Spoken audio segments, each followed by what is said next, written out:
ఎకరికి మంచి వర్షపాతం నమోదైన తర్వాతనే విత్తనాలు వేసుకుంటే మంచిదని ప్రొఫెసర్ జయశంకర్ వ్యవసాయ పరిశోధన శాస్త్రవేత్త డాక్టర్ రాంప్రసాద్ అన్నారు. నేల బాగా తడిచిన తర్వాత విత్తనం వేస్తే మొలకెత్తేందుకు అనుకూలంగా ఉంటుందన్నారు. పొడి నేలలో విత్తనం వేయకపోవడమే మంచిదని తెలిపారు. శాస్త్రవేత్తల సూచనల ప్రకారం సాగు చేస్తే మంచి ఫలితాలుంటాయన్నారు సైంటిస్టులు. ఇదే అంశానికి సంబంధించి మరింత సమాచారాన్ని మా ANN Adilabad regional coordinator Satyanarayana అందిస్తారు.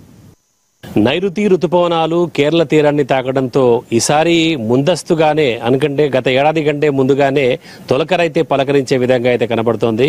అయితే ముందుగానే రుతుపవనాలు మన రాష్ట్రానికి చేరుకుని అలాగే వర్షాలు కూడా ఈసారి తొందరగా వచ్చేటటువంటి ఒక అవకాశం ఉందని అయితే భారత వాతావరణ శాస్త్రవేత్తలు అయితే సూచిస్తున్నారు. దీనికి అనుగుణంగానే ఇటీవల 2-3 రోజులు చిన్నగా కురిసినటువంటి ఒక వర్షాల వల్ల నేల పూర్తిగా తడిచినట్టుగా రైతులు అయితే భావిస్తున్నారు. ఇప్పటికే ఆదిలాబాద్ జిల్లా కేంద్రంలో అయితే ప్రధానంగా వేసేటటువంటి ఒక పత్తి పంటకు సంబంధించి అయితే రైతులు విత్తనాలు అయితే కొనుగోలు చేశారు. కొంతమంది అయితే ఇప్పుడు ఇంతకుముందు దుబ్బులో అంటే పొడి నేలల్లో వేసేటటువంటి ఒక అలవాటు అయితే ఇక్కడ కొంతమంది రైతులకు అయితే ఉండేది. అదే సిస్టమ్ని ఇక్కడ ఈసారి కూడా ఫాలో అయ్యి కొంతమంది రైతులు అయితే విత్తనాలకైతే సిద్ధమవుతున్నారు. మరి ఇప్పుడు మనం ప్రస్తుతం అయితే ఆదిలాబాద్ పట్టణంలోని కృషి విజ్ఞాన కేంద్రంలో ఉన్నాం. మనతో పాటు వ్యవసాయ ప్రధాన శాస్త్రవేత్త డాక్టర్ ప్రసాద్ గారు ఉన్నారు, రాంప్రసాద్ గారు. సార్ చెప్పండి, అంటే కొంతమంది రైతులు అయితే ఉత్సాహపడుతున్నారు, ఎందుకంటే కొన్ని వర్షాలు పడ్డ వెంటనే నేల తడిచిందని చెప్పేసి విత్తనాలు అయితే వేయడానికి సిద్ధపడుతున్నారు. అలాగే కొంతమంది దుబ్బుల్లో అంటే పొడి నేలల్లో కూడా వేసేటటువంటి ఒక పరిస్థితి ఇక్కడ ఆదిలాబాద్ జిల్లాలో ఉంటుంది. ఏది మంచిదంటారు? రెండు మంచివి కావండి. పొడి దుక్కులు అసలు వేయకూడదు. మేము ఎప్పుడుండో మన ప్రొఫెసర్ జయశంకర్ తెలంగాణ విశ్వవిద్యాలయం నుండి ప్రతి ఒక్క రైతులకు తెలంగాణ రాష్ట్రంలో ప్రతి ఒక్కరికి మేము అవగాహన కల్పిస్తున్నాము. ఈ మధ్యన రైతు ముంగిట్లో శాస్త్రవేత్తల కార్యక్రమాన్ని కూడా పెద్ద ఎత్తున చేపట్టి దాంట్లో కూడా ప్రతి చోట కూడా మేము అడ్రస్ చేస్తున్నాము. దయచేసి రైతులు ఎవ్వరు కూడా పొడి దిక్కుల్లో పత్తులు వేయకండి.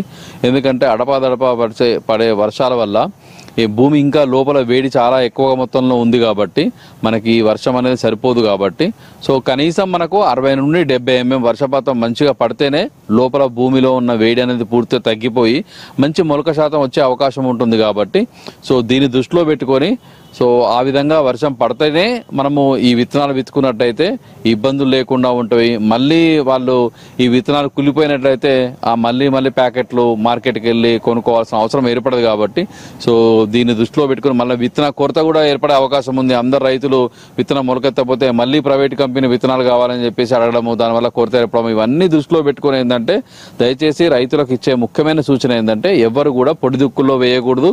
అలాగే ఈ అడపాదడపా పడిన వర్షాల వల్ల ఎటువంటి లాభం లేదు కాబట్టి కనీసం ఒక 60 నుండి 70 mm మంచి వర్షపాతం పడితేనే మనకు భూమి అంతా లోపల మొత్తం ఉష్ణోగ్రతలు తగ్గిపోయి మనం విత్తనం విత్తుకున్నట్టయితే మంచి మొలక శాతం వచ్చే అవకాశం ఉంటుంది కాబట్టి సో ఈ విధంగా రైతులందరూ కూడా ఆలోచించాల్సిన అవసరము చాలా ఉంది.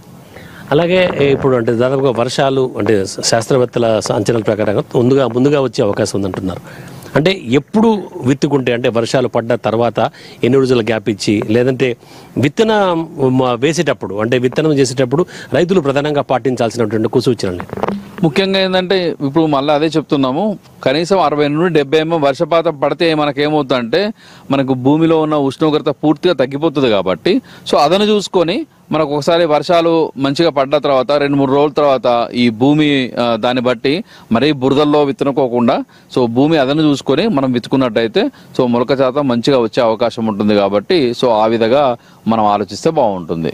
అలాగే మరొక వారం రోజుల్లో అయితే వర్షాలు కురిసిన తర్వాత విత్తనం అయితే రైతు వేసిన తర్వాత అంటే విత్తనం వేసిన తర్వాత రైతులు పాటించాల్సినటువంటి ఒక సూచన ముఖ్యంగా ఏంటంటే విత్తనము వేసిన తర్వాత ఏంటంటే ఫస్ట్ వర్షాలు పడిన తర్వాతనే విత్తనాలు వేసుకోవాలని చెప్పి సూచిస్తున్నాం కాబట్టి మంచి వర్షం పడుతున్న విత్తనం విత్తుకోవాలి.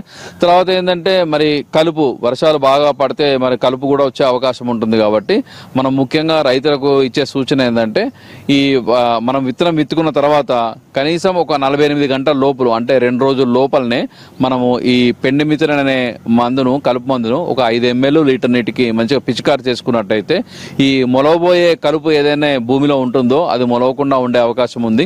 దాని ద్వారా ఏంటంటే కనీసం ఒక రైతు 25 నుండి 30 రోజుల వరకు కూడా మనము ఫీల్డ్లో కలుపు లేకుండా చూసుకునే అవకాశం ఉంటుంది కాబట్టి సో ఆ విధంగా మనం చూసుకోవచ్చు. అలాగే ఇంకోటి ఏంటంటే రైతులకు ఇచ్చే ముఖ్యమైన సూచన ఏంటంటే మరి మన ఆదిలాబాద్ జిల్లాలో కానీ ఎక్కడైనా చుట్టుపక్కల జిల్లాలో కానీ మరి అధిక మొత్తంలో వర్షాలు పడితే ఈ మొక్కలు కూడా స్టార్టింగ్ లోనే కుళ్ళిపోయే అవకాశం ఉంది కాబట్టి సో ఎలాగో మనకు ప్రైవేట్ కంపెనీ నుండి విత్తన శుద్ధి అనేది ఈ పురుగు మందు ద్వారా విత్తన శుద్ధి అనేది కలిపి వాళ్ళు చేస్తున్నారు కాబట్టి అట్లీస్ట్ మనము మరి దీన్ని దృష్టిలో పెట్టుకొని గత అనుభవాన్ని దృష్టిలో పెట్టుకొని రైతులందరూ చేయాల్సిన పని ఏంటంటే ఆల్రెడీ మనకు మార్కెట్ నుండి ఈ విత్తన శుద్ధి వస్తుంది కాబట్టి కనీసం మనము ఈ కార్బన్ నేమ్తో కానీ అంటే తెగుళ్ళ మందు విత్తన శుద్ధి అనేది అది చేసి రాదు కాబట్టి సో కార్బన్ నిజం అంటే కనీసం ఒక 2 గ్రాములు కానీ 3 గ్రాములు కేజీ విత్తనానికి పట్టించడము, లేదు అంటే ఈ ట్రైకోడర్మా విరిడి అనేది కూడా మనకు బయాలజికల్ కంట్రోల్ ల్యాబొరేటరీ వాళ్ళు ఇస్తున్నారు. సో అలాగే కృషి విజ్ఞాన కేంద్రము కేవీకే ఆదిలాబాద్ వాళ్ళు కూడా ఈ ట్రైకోడర్మా విరిడిని అమ్ముతున్నారు కాబట్టి సో దీన్ని మనము ఒక 10 గ్రాములు కేజీ విత్తనానికి పట్టించి మనం విత్తన శుద్ధి చేసుకున్నట్టయితే సో ఇందాక అనుకున్నట్టు చాలా చోట్ల అధిక వర్షాల వల్ల ఈ మొక్కలు కుళ్ళిపోయి వేరు వ్యవస్థ కుళ్ళిపోయి చనిపోయే అవకాశం ఉంది కాబట్టి సో ఈ విధంగా లేకుండా మనం ముందు జాగ్రత్తగానే ఈ పురుగు మందుతో చేసిన తర్వాత ఈ తెగుళ్ళ మందుతోని మనం విత్తన శుద్ధి చేసుకొని విత్తుకున్నట్టయితే బాగుంటుందని చెప్పేసి ఒక విజ్ఞప్తి అన్నమాట.